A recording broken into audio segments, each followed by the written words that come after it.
Hello guests, and welcome to the Literature Circle.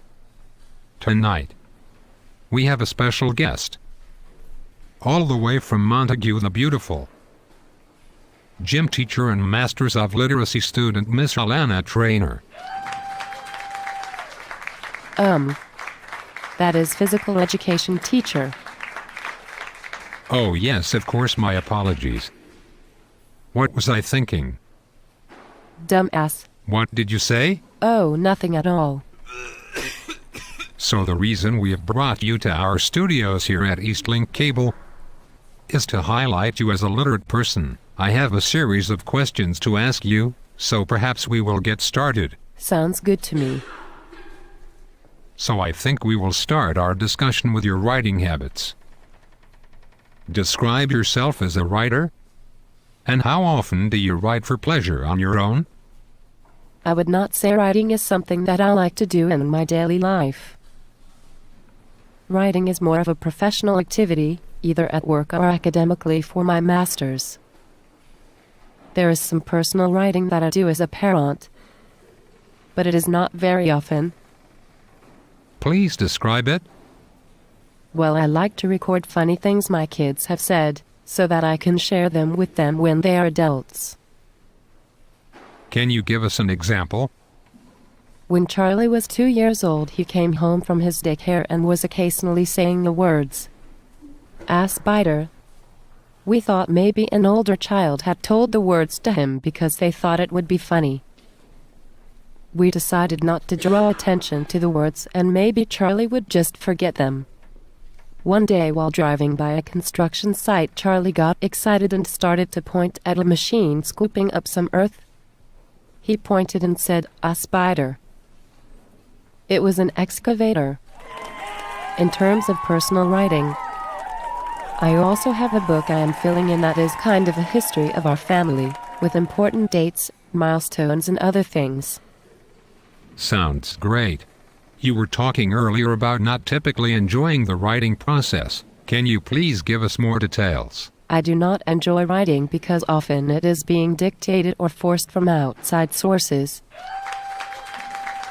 Can you give us an example, please? Well, as an educator, a lot of writing is forced on us. I feel this writing takes away from time that could be better spent with my students, or spent on developing good lesson plans with co-workers. More, please. I also don't oppose like being told that we have to write comments on report cards, but the comments they want us to give are too restrictive and do not really talk about the student or their abilities.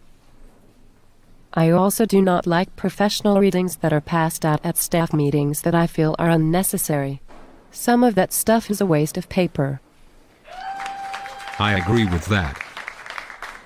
Do you ever struggle with professional readings yourself? And if so, what do you think the cause of your struggle is? I do find that I sometimes struggle with readings that I do not have a contextual background with, such as historical readings, deeply philosophical works, or readings heavy with academic wording that I am not familiar with. What do you do when you are reading those kinds of texts? I find those texts take me longer to read.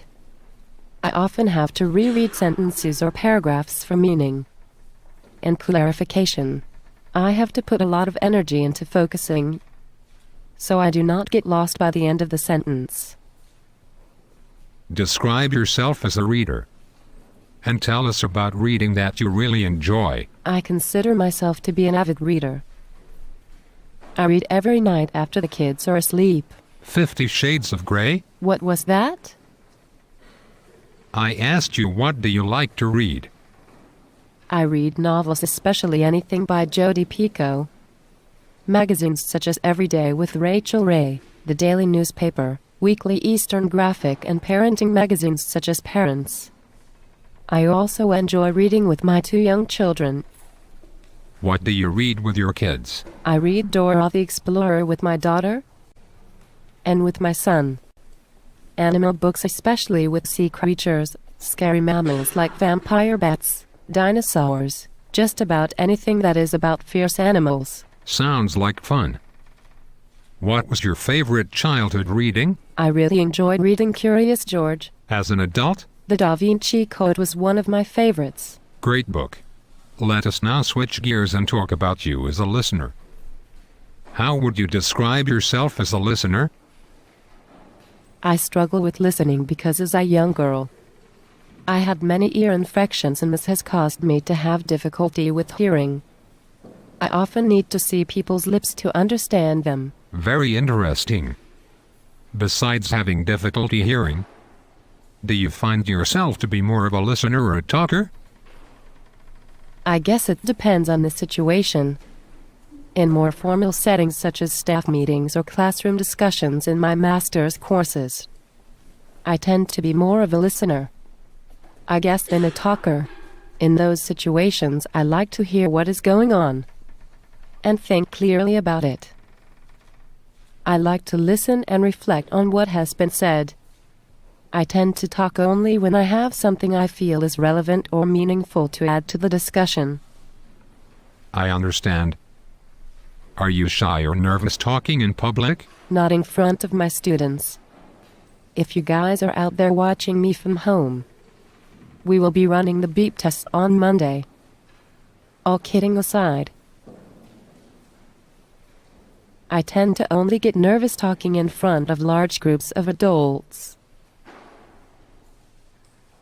I was student council president in high school, so talking to young people comes naturally to me, but not so much for adults. Case in point, I remember my first master's class. I was so nervous. I almost threw up. I am sorry to hear that. Well, shall we continue? Let's talk about literacy growing up at home. Well, I grew up in Cardigan with one older sister, where my mother was an elementary school teacher, and my father was an insurance salesman. So you were from Cardigan. That reminds me of a delicious pizza from Famous Peppers. I am getting hungry. Hey, behind the stage, can we get pizza for lunch? What do you mean that is not in the budget? Who is in charge here? Oh, not them. Well, call Stephanie and complain. Can I finish here? Sorry, please go on. We always had lots of books in the house with Mom being a teacher. I guess that is just like my own house now. Well, my mother read to us constantly as we grew up. Every night there were bedtime stories. Also, growing up, my mother would help me with my homework, especially my sentence structure. I would tell her what I wanted to say and she would dictate every sentence to me, punctuation and all. I think her influence and my experience with my grade 12 English teacher, Mr. Bobby Nicholson, are why my grammar skills are strong to this day. Our house was a house where literacy was always on display and important. My mother and father were always reading and modeling what a literate person was. Very interesting.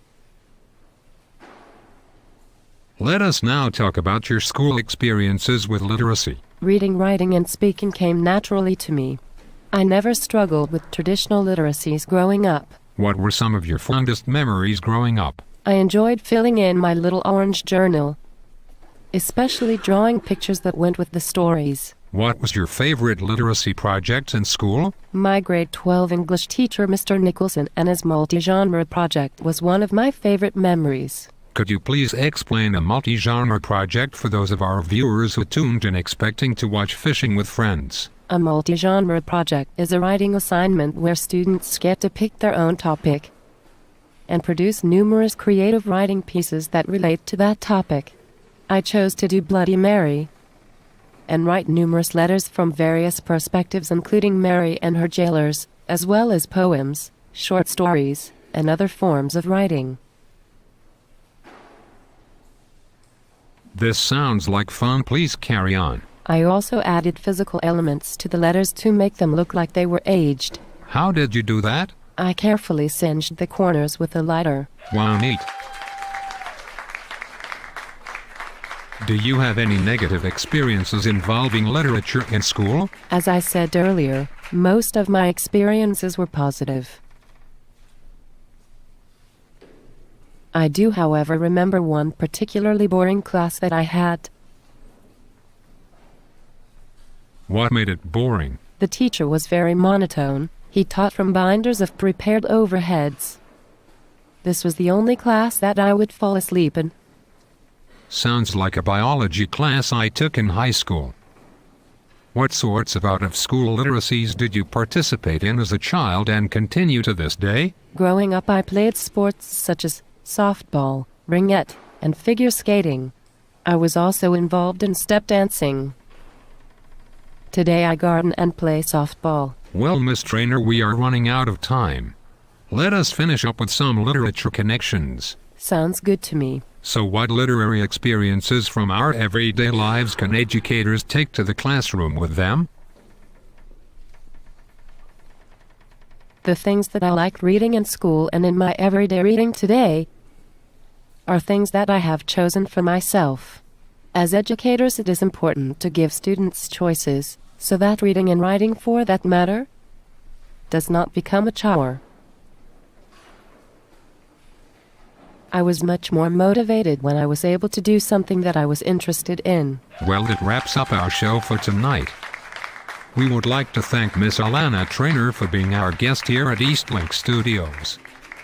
Please join us 2 weeks from now on our regular scheduled time, 12:30 a.m. on Monday night. Our special guests will be those very informative literature coaches.